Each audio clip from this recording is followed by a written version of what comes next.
14 de octubre de 2015. Las Vegas, Nevada. Una habitación en el Love Ranch, un burdel legal en el desierto. Un hombre de 1.93 metros está tirado en el piso, sin pulso estable, con espuma en la boca. 12 derrames cerebrales. 6 ataques al corazón. Los paramédicos lo suben a la camilla y nadie cree que vaya a llegar vivo al hospital. Ese hombre ganó 2 anillos de la NBA. Jugó al lado de Kobe Bryant y Shaquille O'Neal. Se casó con una Kardashian frente a las cámaras de todo el mundo.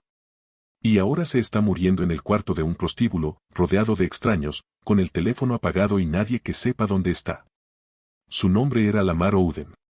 Lo que nadie te contó es que esa noche en el desierto de Nevada no fue un accidente aislado. Fue la consecuencia de algo que empezó 34 años antes, en un departamento de Queens, Nueva York, con un niño de 12 años que acababa de perder a su madre. En los próximos minutos vas a conocer 4 cosas que rara vez se cuentan juntas. Primera, la herencia silenciosa que su padre le dejó antes de abandonarlo, una adicción que Lamar siempre dijo que llevaba en la sangre. Segunda, cómo logró esconder su consumo de cocaína de los controles antidopaje de la NBA durante años, incluso en la previa de unos Juegos Olímpicos. Tercera, lo que realmente pasó dentro de su matrimonio con Khloe Kardashian, las partes que el reality show nunca mostró. Y la cuarta, ¿qué hizo Lamar después de sobrevivir, cuando todos pensaban que la sobredosis lo había cambiado para siempre? Te voy a avisar cuando llegue cada una. Si te vas antes del final, te pierdes la parte más incómoda de toda la historia, la que prueba que sobrevivir no es lo mismo que sanar. 6 de noviembre de 1979. South Jamaica, Queens. Un barrio donde las patrullas pasaban cada noche y los disparos eran parte del ruido normal. Ahí nació Lamar Joseph Odom. Su padre, Joe Odom, era heroinómano. No de los que lo ocultan, de los que desaparecen semanas enteras y vuelven sin explicar nada. Su madre, Katy Mercer, trabajaba como oficial correccional. Era ella quien sostenía la casa, quien iba a los entrenamientos, quien creía en el talento de su hijo antes que nadie. Lamar tenía 10 años cuando le dijo algo que repitió toda su vida. Mamá, voy a llegar a la NBA y te voy a comprar una casa enorme. Katy sonrió. No discutió. Lo había visto jugar. 2 años después, a los 12, a Katy le diagnosticaron cáncer de colon. La enfermedad avanzó rápido. Demasiado rápido. Murió antes de que Lamar pudiera procesar lo que estaba pasando. Mi madre era mi mejor amiga, confesó años después en una entrevista. A los 10 le dije que la NBA, y a los 12 ya no estaba. Grábate esa frase, porque va a explicar todo lo que viene después. Con la madre muerta y el padre perdido en la heroína, Lamar quedó bajo el cuidado de su abuela, Mildred Mercer. Ella lo crió, lo llevó a las canchas, lo regañó cuando hacía falta, lo abrazó cuando nadie más lo hacía. Pero algo ya se había roto adentro de ese niño, algo que ni la abuela ni el básquetbol pudieron arreglar completamente. A los 14 o 15 años, Lamar empezó a fumar marihuana. Él mismo lo contaría después sin vergüenza. Mucha gente no hereda la adicción genéticamente, dijo. Mi padre era heroinómano. La marihuana no te coloca de la nada hasta que un día decides probar algo más fuerte. Y eso es exactamente lo que pasó. El trauma de perder a su madre, dijo, fue la grieta por donde entró todo lo demás. Pero el talento también estaba ahí, intacto, brutal. Lamar medía casi 2 metros y se movía como un base. Driblaba, pasaba, anotaba desde cualquier posición. Los reclutadores universitarios empezaron a aparecer cuando todavía estaba en la secundaria. En 1997, Lamar Odom llegó a la Universidad de Rhode Island como una de las promesas más comentadas del país. Su primer año fue explosivo, promedió cifras que ningún novato del programa había logrado antes. Los scouts de la NBA empezaron a anotar su nombre en las listas de los mejores prospectos de la próxima generación. Pero también empezaron los problemas. Faltas a clases, suspensiones, rumores de fiestas que se extendían hasta el amanecer. Nada que saliera todavía a la luz pública, pero suficiente para que algunos en el cuerpo técnico empezaran a preocuparse por algo más que su jugada. En 1999, Lamar se declaró elegible para el draft de la NBA. Tenía apenas 19 años. Los Los Angeles Clippers lo eligieron en el puesto número 4, una selección altísima para un jugador tan joven. La promesa que le había hecho a su madre, comprarle una casa enorme, ya no la podía cumplir, porque ella ya no estaba. Pero el dinero llegó igual. Millones de dólares para un chico de Queens que todavía cargaba con un duelo sin cerrar. Su carrera en los Clippers fue irregular. Talento evidente, consistencia ausente. Los periodistas deportivos empezaron a usar una palabra que lo seguiría toda la vida: desaprovechado. No por falta de habilidad, sino por algo más difícil de medir, algo que todavía no tenía nombre público. En el verano de 2004, durante unas vacaciones en Florida, Lamar probó cocaína por primera vez. Él mismo lo reconocería años después como el momento exacto donde la grieta se convirtió en abismo. Me arrepiento de eso, dijo en su autobiografía. Me abrió el camino hacia la autodestrucción. Tenía 24 años, era una de las figuras emergentes de la liga, y acababa de cruzar una línea que ya no pudo borrar. Ese mismo año llegó la llamada que cambiaría su carrera deportiva, fue convocado al equipo olímpico de Estados Unidos para los Juegos de Atenas. La alegría duró poco. Le informaron que debía pasar un control antidopaje antes de confirmar su lugar en la selección. Y siendo sincero, confesó después, yo sabía que no había ninguna manera de superarlo. Llamó a un médico de confianza. Necesitaba entre 24 y 48 horas para que las sustancias salieran de su organismo. Tenía menos de 12 horas hasta la prueba. Faltar no era opción, en el reglamento, ausentarse de un control equivalía a un resultado positivo automático. Lo que hizo después, los métodos que usó para manipular esa muestra, se convirtió en una de las historias más insólitas que él mismo contaría años más tarde frente a cámaras, ya retirado, sin miedo a las consecuencias. Pasó esa prueba. Y volvería a hacerlo, con métodos similares, durante años dentro de la NBA, mientras jugaba temporada tras temporada con cocaína y éxtasis circulando por su sistema en los meses sin competencia oficial. Verano hacía drogas, lo reconocería sin rodeos en una entrevista mucho después. Tuve veranos enteros de pura cocaína. En 2003, Lamar fue traspasado a Miami Heat. Ahí jugó al lado de un joven Dwyane Wade. Su nivel de juego mejoró, pero los patrones personales seguían intactos: fiestas, ausencias, una vida doble que pocos en la liga conocían en detalle. Su padre, Joe, reaparecía de vez en cuando, generalmente para pedir dinero o boletos para los partidos. Lamar pagaba. Siempre pagaba. Como si comprarle a su padre fuera una forma retorcida de comprar el tiempo perdido con su madre. En 2004, justo cuando su carrera empezaba a estabilizarse, llegó otra tragedia. Su abuela Mildred, la mujer que lo había criado desde los 12 años, murió. Lamar quedó sin la última figura materna que le quedaba en la vida. 22 años, 2 campeonatos de la nada todavía por ganar, una fortuna creciendo en el banco, y absolutamente nadie que lo sostuviera desde adentro. En 2004, Lamar fue traspasado a Los Ángeles Lakers como parte del paquete que envió a Shaquille O'Neal a Miami. Llegó a un equipo en transición, con Kobe Bryant como única estrella indiscutida después de la salida de Shaq. Los primeros años en Los Ángeles fueron de adaptación, de encontrar su lugar en una franquicia que cargaba con expectativas históricas. Pero el talento de Lamar, esa mezcla rarísima de tamaño, manejo de balón y visión de juego, terminó encajando. Para 2008 y 2009, los Lakers volvieron a ser candidatos al título con un roster reconstruido alrededor de Kobe, Pau Gasol y un Lamar Odom que finalmente jugaba con consistencia. En 2009, Los Ángeles Lakers ganaron el campeonato de la NBA. Lamar tenía su primer anillo. Un año después, en 2010, repitieron título, esta vez en una final dramática contra Boston Celtics. 2 anillos en 2 años. El niño de Queens que le había prometido una casa a su madre ahora era campeón del mundo del básquetbol, jugando junto a una de las mejores duplas de la historia reciente de la liga. Ese mismo 2010, Lamar también fue campeón mundial con la selección de Estados Unidos en el Mundial de Turquía. Su currículum deportivo, en ese momento, era impecable. 2 anillos NBA, un título mundial, reconocimiento de sus compañeros como uno de los talentos más completos y versátiles de su generación. Kobe Bryant lo respetaba. Phil Jackson, el entrenador, confiaba en su capacidad de adaptarse a cualquier rol que el equipo necesitara. Pero detrás de esos logros, la doble vida seguía intacta. Lo que cambió en 2009 fue otra cosa, algo que terminaría siendo tan determinante para su historia pública como cualquier título deportivo. Esa fue la primera revelación que te prometí al principio: La conexión entre su adicción heredada y la manera en que logró esconderla durante años de la liga más vigilada del mundo. Pero ahora viene la segunda parte de esa historia, la que el público sí conoció, aunque nunca de la forma completa. En 2009, durante una fiesta organizada por su compañero de equipo Ron Artest, Lamar conoció a Khloe Kardashian. Ella tenía 25 años, era parte de una familia que apenas empezaba a convertirse en fenómeno mediático global gracias a un programa de telerrealidad.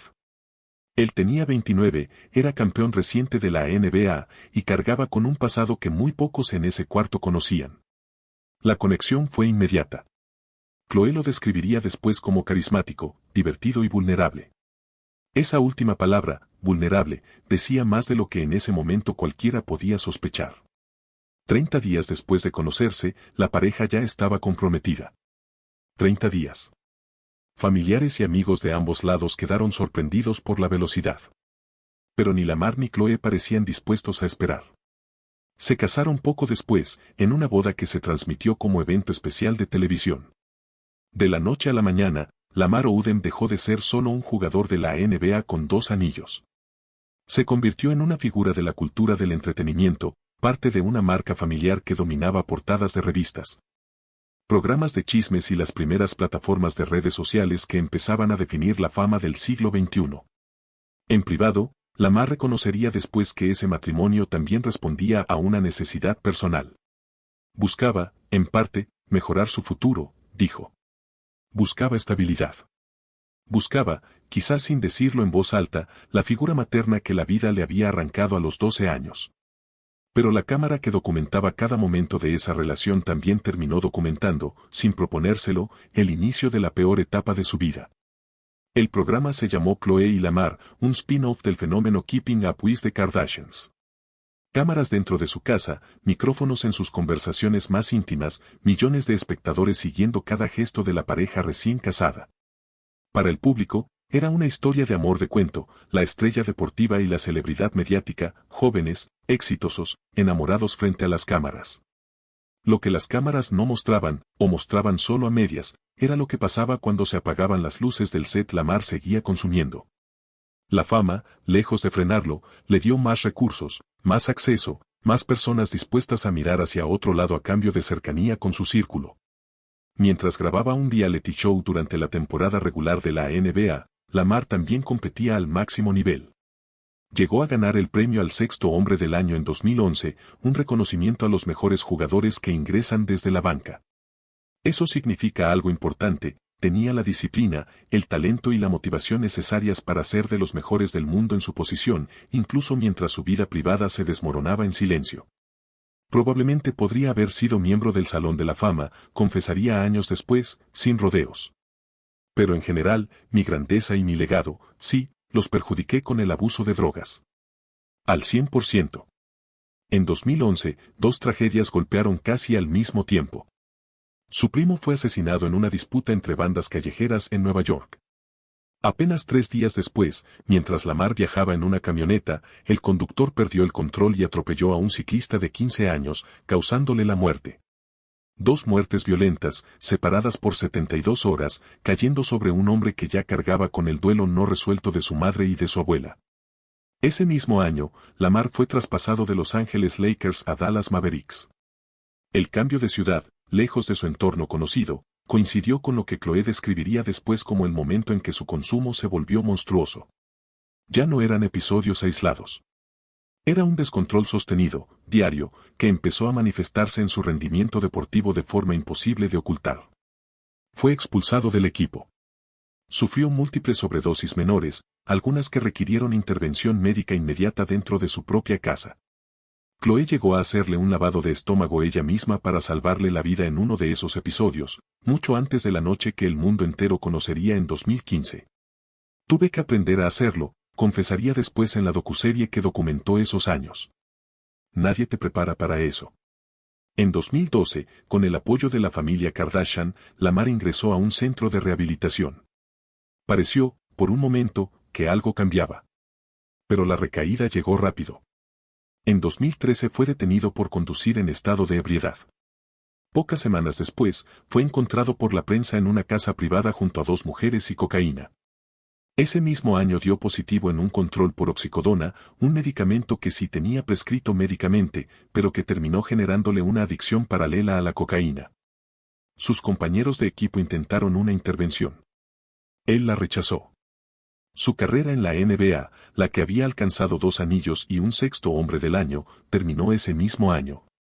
Expulsado de los Dallas Mavericks después de un rendimiento que ya no podía explicarse solo por mala suerte deportiva. En 2013, Khloe Kardashian solicitó el divorcio. Las razones que dio en ese momento fueron las adicciones y las infidelidades de Lamar.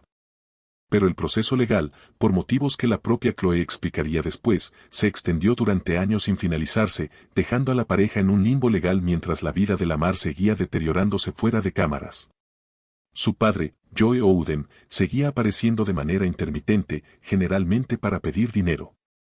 En septiembre de ese mismo año, Lamar publicó un mensaje en redes sociales donde llamaba serpiente al hombre que lo había criado y agradecía a la familia Kardashian por ser, según sus palabras, los únicos que realmente habían estado para él. Era una declaración pública de algo que llevaba toda la vida cargando en privado, el vacío que dejó un padre adicto y ausente, reemplazado a medias por una familia que él mismo había elegido, no la que le tocó por sangre. Sin equipo, sin matrimonio resuelto, sin la estructura que la NBA le había dado durante más de una década, Lamar entró en una fase donde el consumo dejó de tener freno.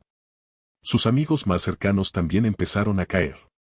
En junio de 2015, su mejor amigo, Jamie Sangousai, murió por complicaciones derivadas de una sobredosis, después de contraer una infección al inyectarse drogas con una jeringa contaminada. Sangousai había sido un visitante frecuente durante las grabaciones de Khloe y Lamar, una presencia constante en los años en que la pareja todavía aparentaba normalidad frente a las cámaras. Apenas una semana después, otro amigo cercano de Lamar, Bobby Howard, también murió por sobredosis. 2 muertes por la misma causa, separadas por 7 días, dentro del círculo más íntimo de un hombre que ya llevaba media vida normalizando ese mismo riesgo en su propio cuerpo. Familiares y amigos intentaron convencerlo de buscar ayuda de nuevo. Khloe, a pesar del divorcio pendiente, seguía siendo la persona que más insistía. Tendría, en los meses siguientes, la última palabra sobre cómo se manejaría la crisis que ya se veía venir. Lamar no escuchó. O escuchó, pero no pudo. La diferencia entre esas dos cosas es algo que él mismo tardaría años en poder explicar con honestidad. En una entrevista posterior, reconocería sin filtros el estado mental en que se encontraba ese año. En 2015 me encantaban las drogas, en serio, confesó. Hacía fiestas de cocaína. No fue una frase dicha con vergüenza retrospectiva inmediata. Fue dicha años después, cuando ya podía mirar esa etapa desde una distancia que en ese momento no existía. Octubre de 2015. Lamar viajó a Nevada, donde la prostitución es legal en ciertos condados. Se registró en el Love Ranch, un burdel ubicado en una zona rural fuera de Las Vegas. Llevaba consigo una cantidad considerable de dinero. Pasó varios días consumiendo cocaína de manera sostenida, mezclada, según se conocería después, con un suplemento sexual que resultaría letal en combinación con la droga. Nadie de su familia sabía dónde estaba. Su teléfono, cuando lo tenía encendido, no daba señales claras de su ubicación exacta. Era, otra vez, la misma desaparición que su padre solía hacer cuando Lamar era niño. El patrón heredado, repitiéndose ahora en otra generación, en otro cuerpo, con consecuencias que esta vez estuvieron a centímetros de ser definitivas.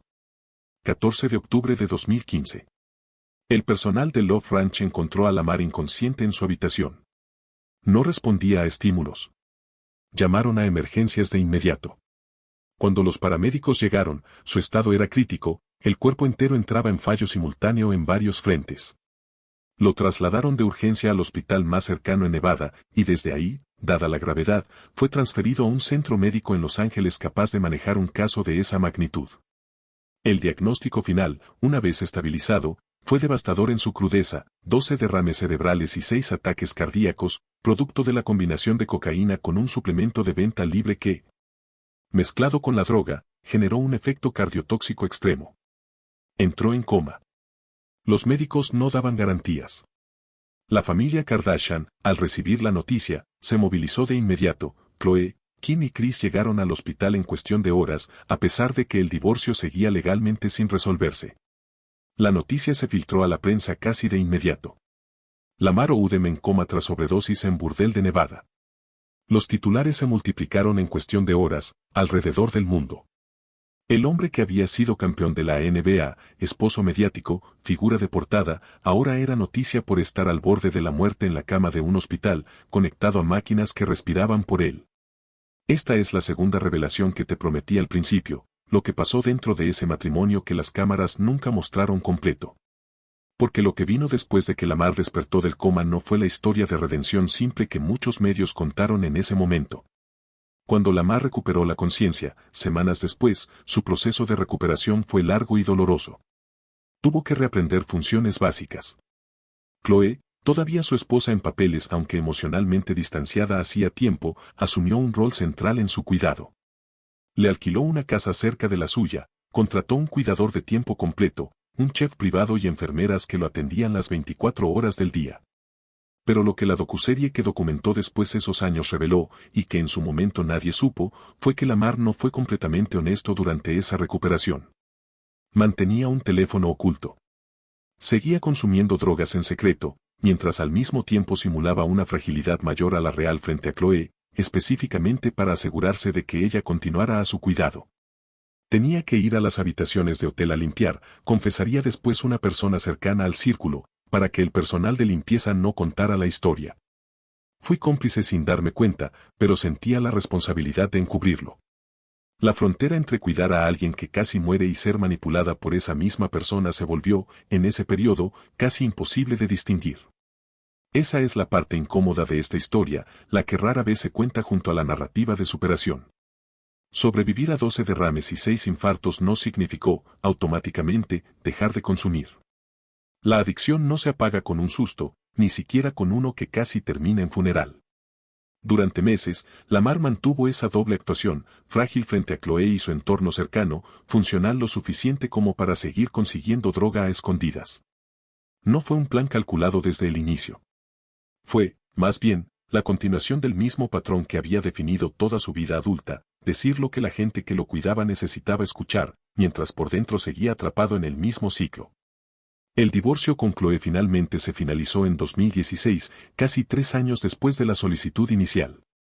Para entonces, la relación ya no tenía nada que salvar en el sentido romántico, pero el vínculo de cuidado, extrañamente, no se rompió del todo.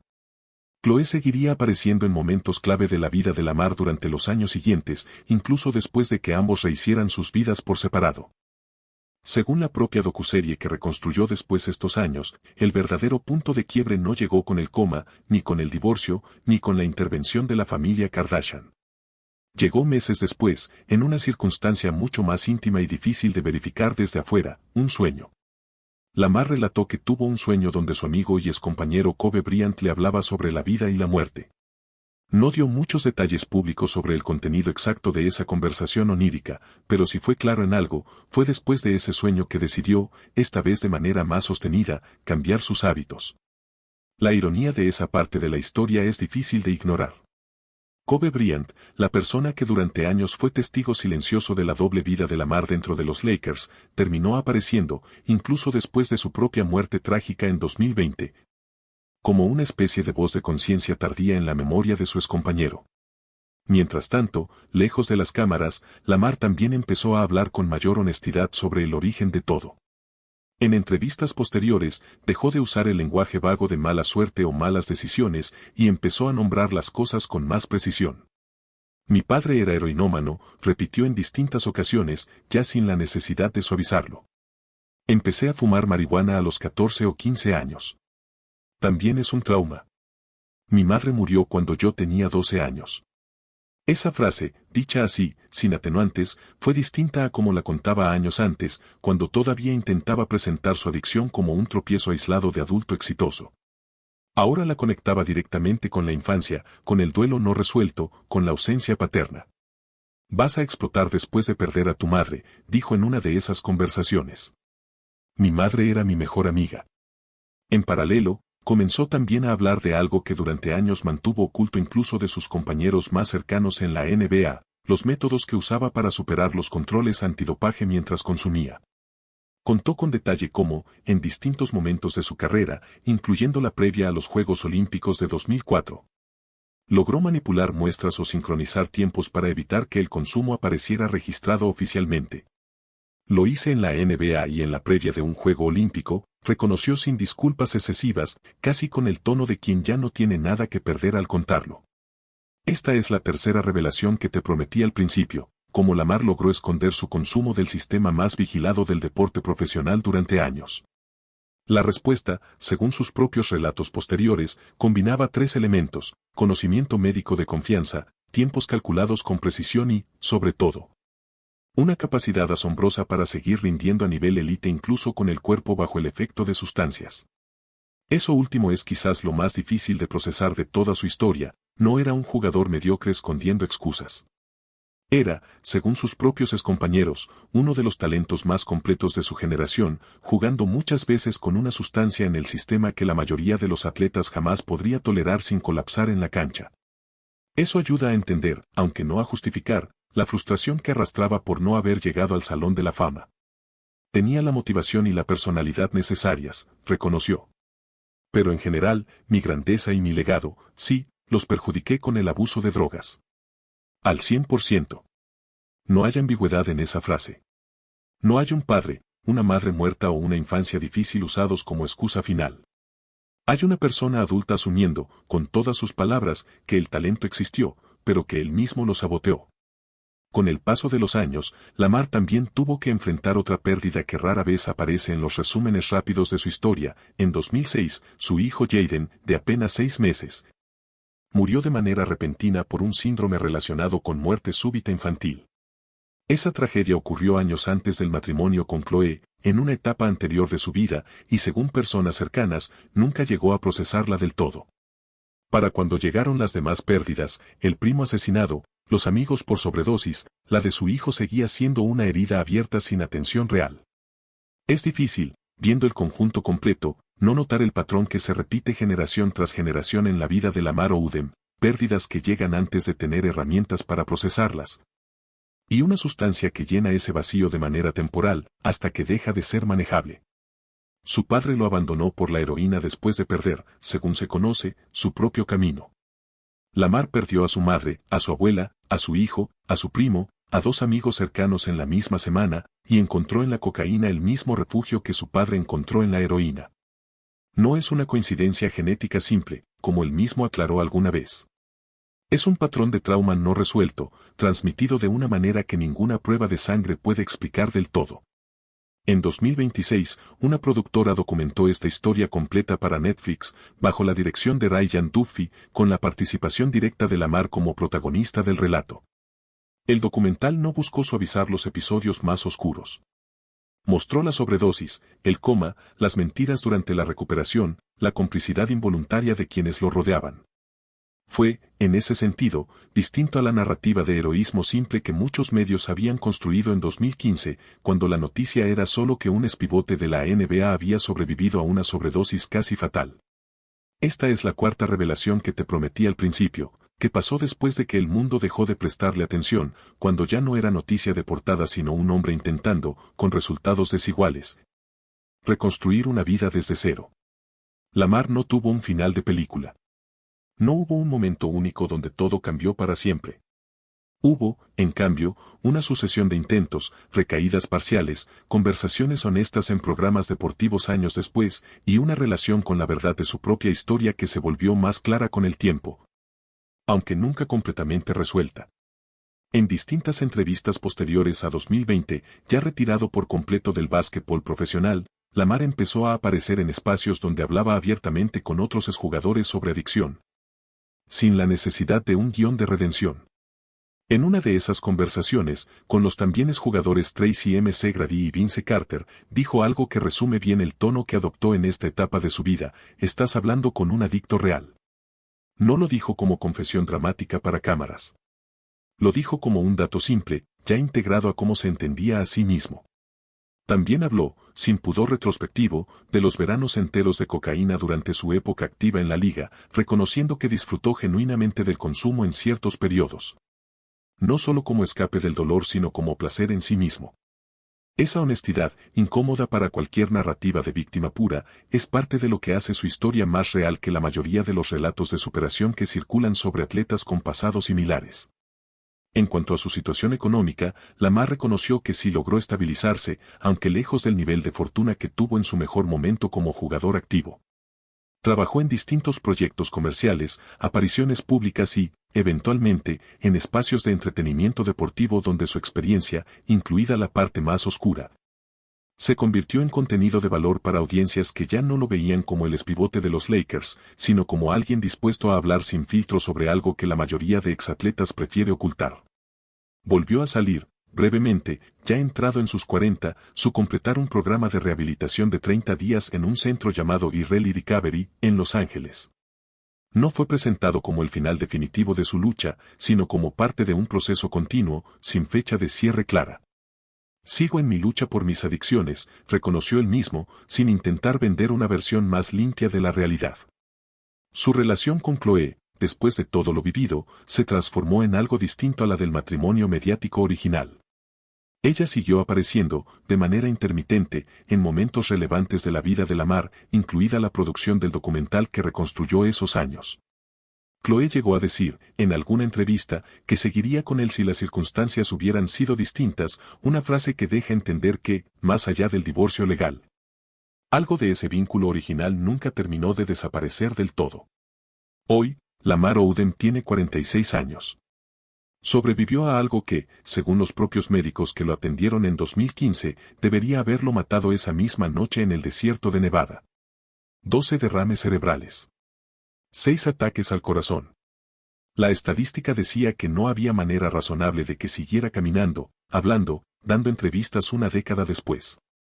Pero la historia de Lamar no es la historia simple de un hombre que tocó fondo y luego se salvó para siempre. Es algo más incómodo, más real, más parecido a lo que de verdad significa convivir con una adicción heredada desde la infancia, una lucha sin fecha de cierre, con recaídas que la narrativa pública prefiere ignorar.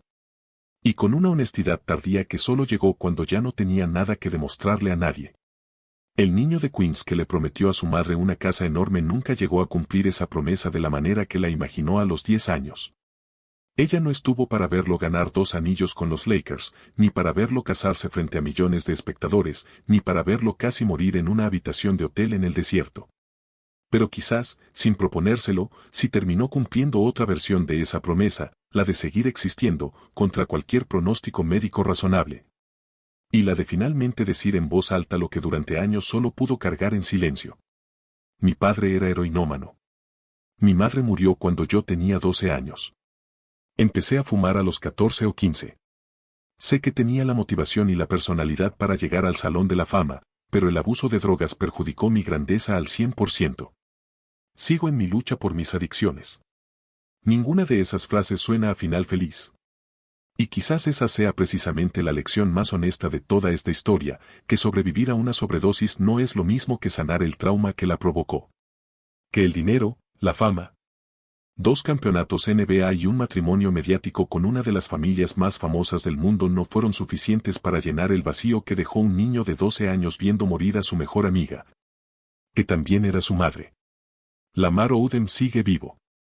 Sigue hablando. Sigue, según sus propias palabras, en lucha. No hay aplausos finales en esta historia, no hay una cinta de meta cruzada con los brazos en alto. Hay, en cambio, algo más difícil de filmar pero más honesto de contar, un hombre que decidió, finalmente, dejar de actuar fortaleza falsa frente a quienes lo cuidaban, y empezar a nombrar en voz alta los traumas que durante 40 años solo supo tapar con sustancias. Si esta historia te hizo ver a Lamar Odom de una manera distinta a la que conocías por los titulares, déjame un like y suscríbete al canal. No por mí, por él, para que la próxima vez que alguien diga Lamar Odom el adicto del burdel, alguien más pueda responder, no, Lamar Odom el sobreviviente que todavía está aprendiendo a sanar. Suscríbete para no perderte las próximas historias de leyendas del deporte, dentro y fuera de la cancha.